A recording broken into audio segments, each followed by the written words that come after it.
Mortal Kombat 1 is a reboot of the MK franchise, generally telling the same story as the old games, but also changing up familiar plots with some twists. Wait, what the heck? This is my MK9 script. After the events of Mortal Kombat 11, we get to experience this new timeline created by Fire God Liu Kang. Will fans adore the new changes and want to see this new timeline flourish? Or will fans hate it and just want to go back to the old timeline? Let's find out in Mortal Kombat 1. That is still a very stupid title. We start our story in a random backwater village in Outworld, where Shang Tsung is selling an elixir that can cure anything. Outer teeth of an Arctic dragon.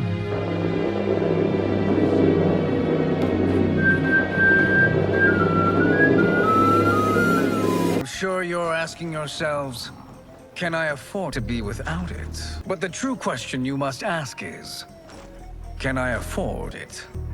You lie, Shang Tsung, Imperial Mage, and you know what she said. Seriously, what is wrong with her eyes? Then the bald dad uses a Bakio's Great Heat attack onto Shang Tsung. There's a common misconception going around that the bald dad is played by Dave Bautista because he was in a Mortal Kombat 1 promotional ad, and bald dad sounds kind of like him. It's nothing! Just buzzing tea! Oh my gosh, Dave Bautista? But that's false. Bald dad is actually voiced by Steve Blum. We jump cut tonight, where we see beautiful rain being rendered. Then a mysterious person shows up to confront the soaking Shang Tsung. Your disguise.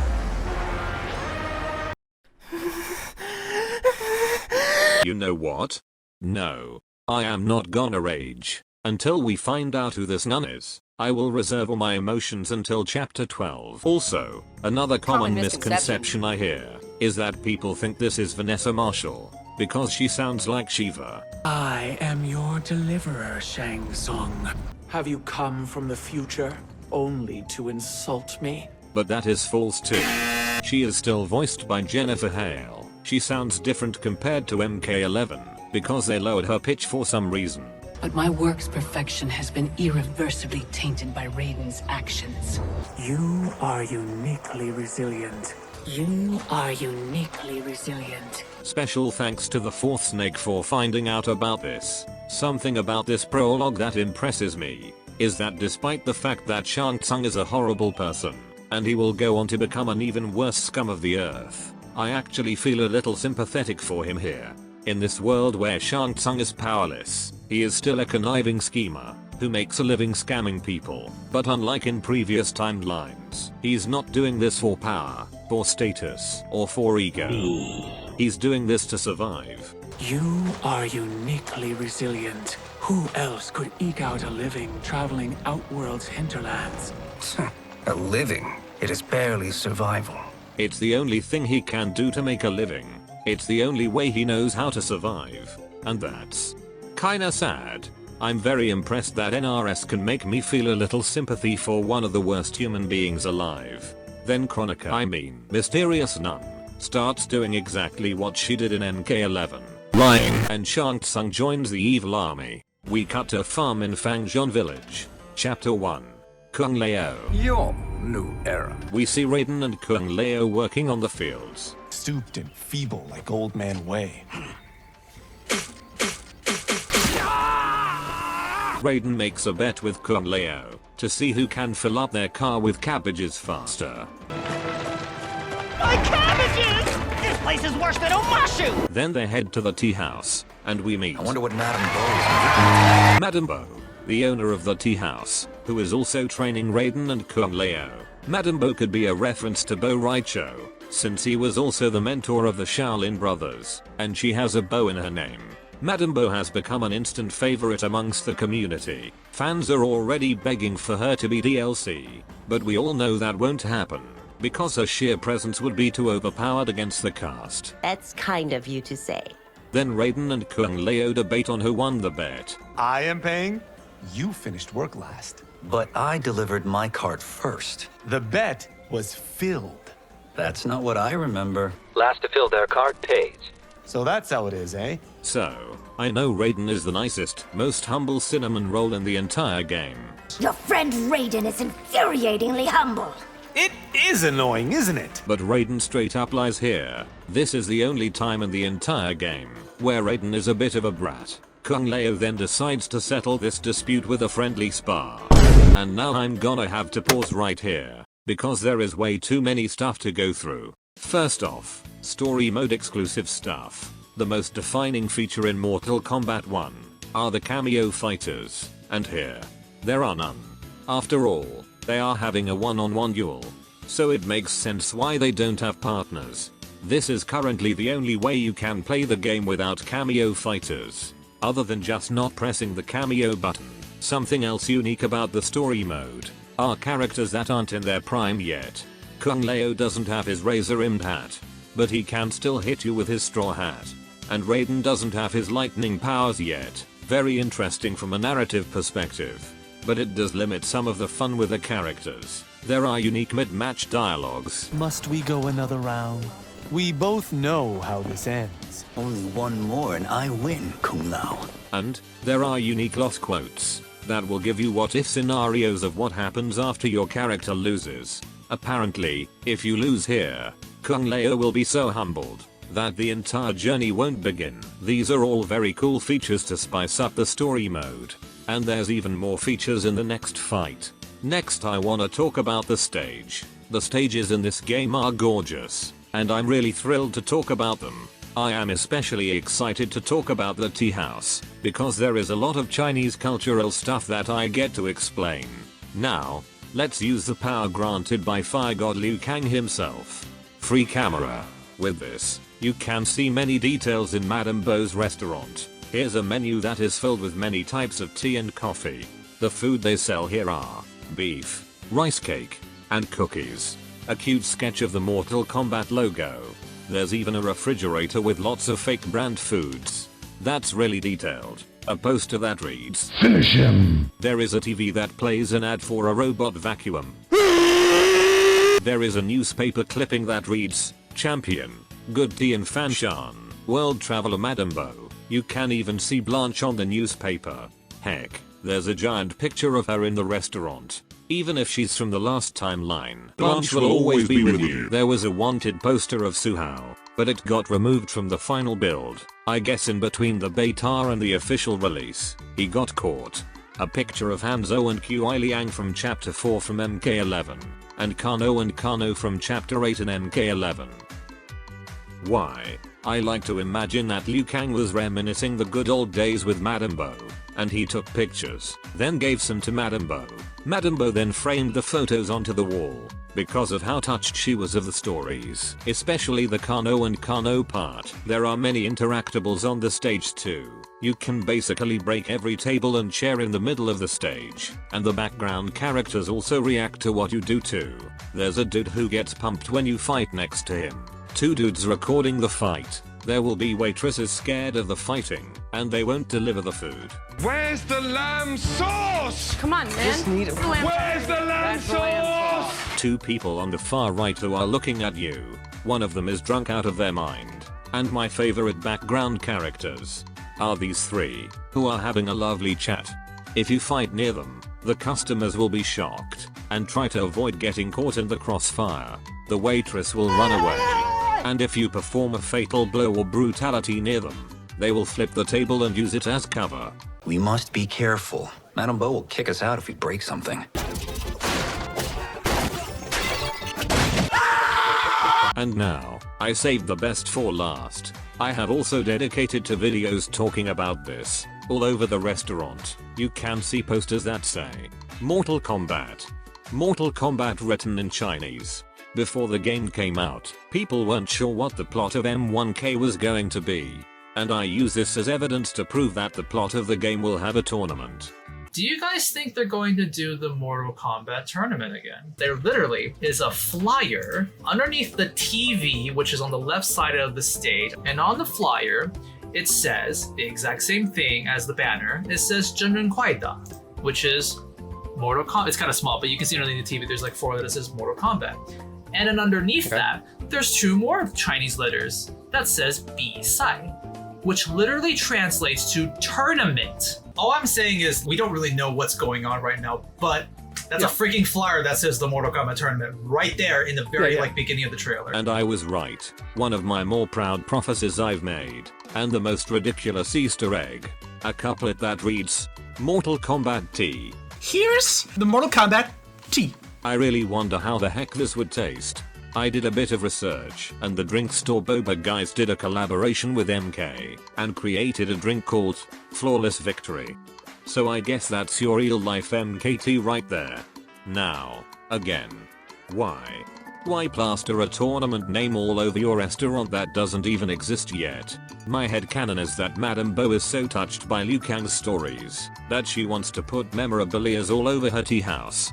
Actually, maybe this is a gift shop, to tell legends of past timelines, and sell merchandise like Mortal Kombat T. And finally, the costumes. Raiden and Kung Lao are wearing casual clothes. Raiden is wearing a coat over his default outfit.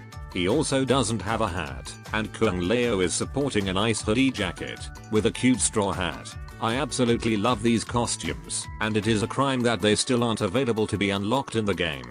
But when the Kung Lao skin is available, I want him to keep the straw hat, but the strength is still as strong as a razor-rimmed hat. It'll look goofy, and I'll love it. Already so many fun things to appreciate, and we've only gone through the first fight. Let's continue the story. Kung Lao wins. Glad to see the guests aren't traumatized. By the way, to gain even more information about the story, I turned on the descriptive audio. Kung Lao bows to the watching crowd while Raiden kneels. Then they eat, and Raiden has to pay a lot because Kung Lao ate too much.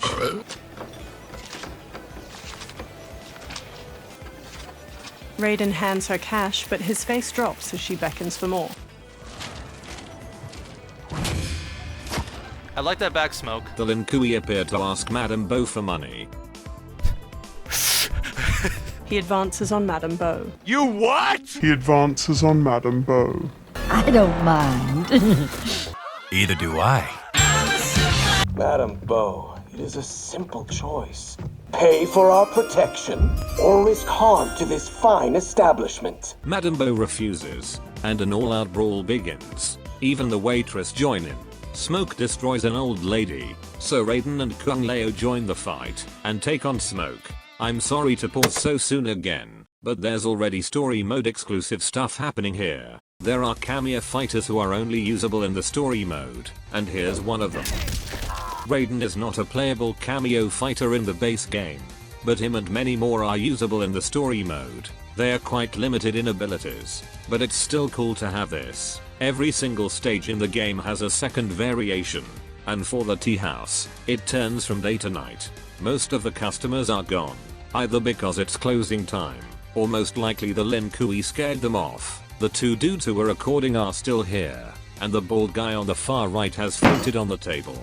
If you lose to Smoke once, he'll explain why he's holding back. To keep you unharmed, Madom Bo will have to pay extra. They beat him.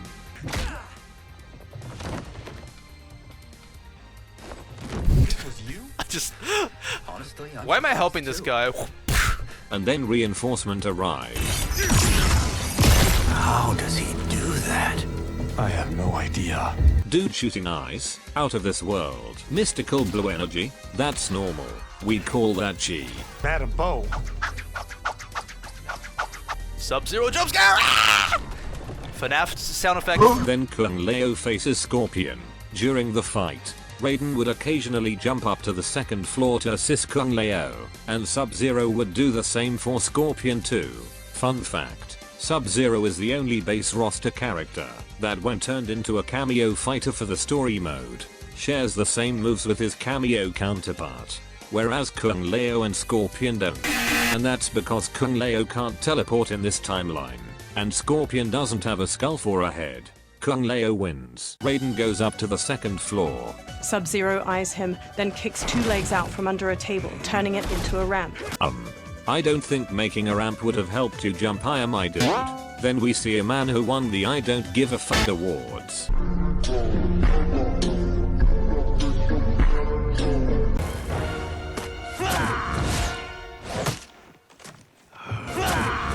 I have had enough.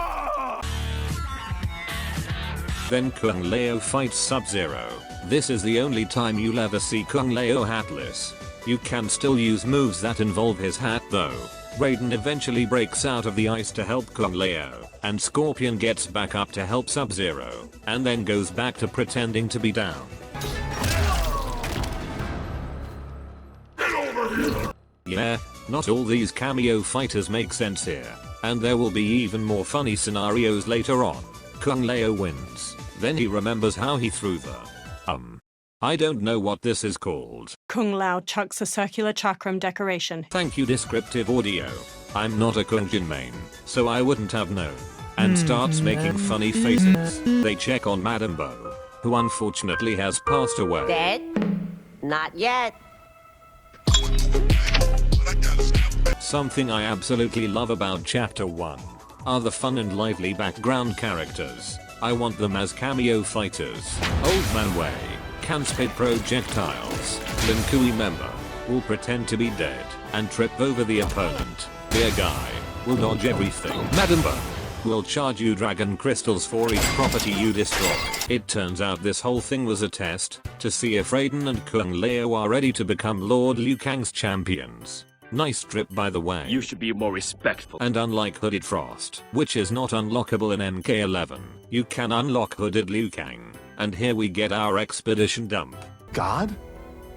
Earthrealm? Psycho Mantis. You keep saying Earthrealm. Don't you mean Earth? Thank you, Raiden. Boys have so much to learn. The Grand Martial Arts tournament between Earthrealm and the Realm of Outworld is about to begin. They really need to come up with a shorter name, and Liu Kang is gathering champions to represent Earthrealm's strength against Outworld. More training?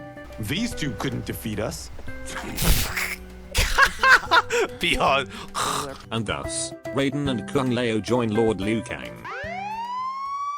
Yeah, I think after what transpired here, someone would call the cops. And that was Chapter 1. A pretty great start. Good characters, fun banter, excellent action choreography, story mode exclusive stuff. I haven't even mentioned the music. It's so good. It really makes you feel like you're fighting in a tea house. It even has a nod to the Mortal Kombat 2 characters select theme.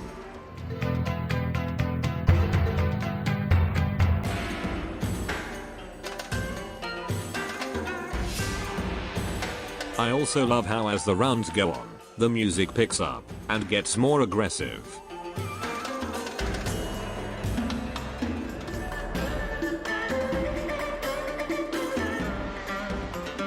I can't believe after almost 10 years, Mortal Kombat music is good again. Man. Despite all the cool stuff in the story mode, I want to know even more about what happened. If only there was a way. Welcome to the Double ID, interesting intro dialogues, where we look at character intro dialogues to gain more information about the current chapter we're on. The intro dialogues this time give quite some additional information about the events in the game, and I am more inclined to believe the info here compared to previous games, because the characters actually reference and are affected by events in the story, and sometimes multiple characters will reference events that don't happen in the story. Note that these things aren't 100% canon, and NRS can always decide to not make some of these canon. Smoke has some chill dialogue with the Shaolins. You were not the most convincing thug. Don't lie, Kung Lao. You were spooked. I'd like to revisit Madom Bo's. For a meal, not a fight. If you do, it's on me. Raiden has a sister. Please, Sizoth. Raiden's sister will jump out of her skin.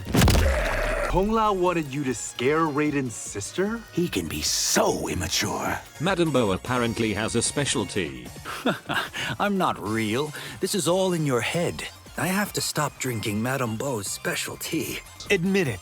You have never had a greater hallucination.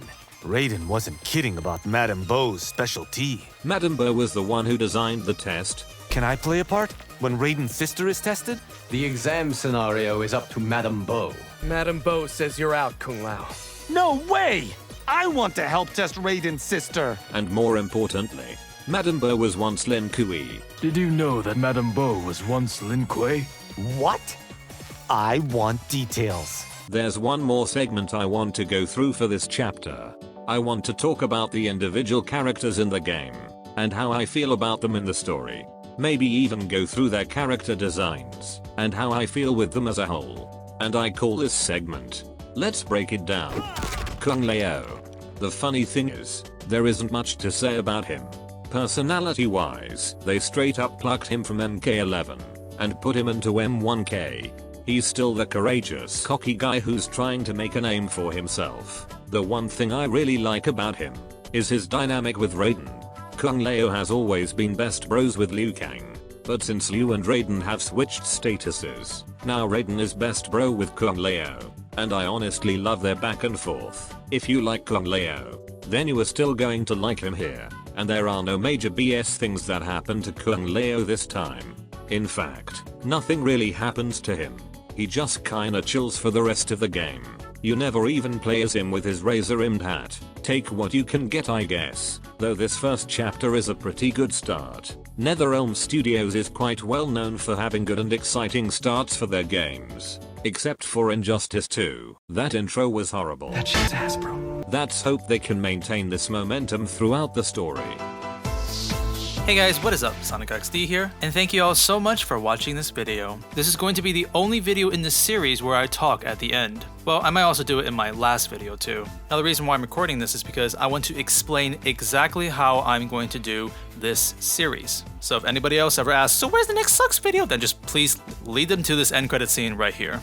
So, as you can see by the title, that's right, I'm going to go through every single chapter in the story mode. Starting from chapter 1, then chapter 2, and all the way to chapter 15.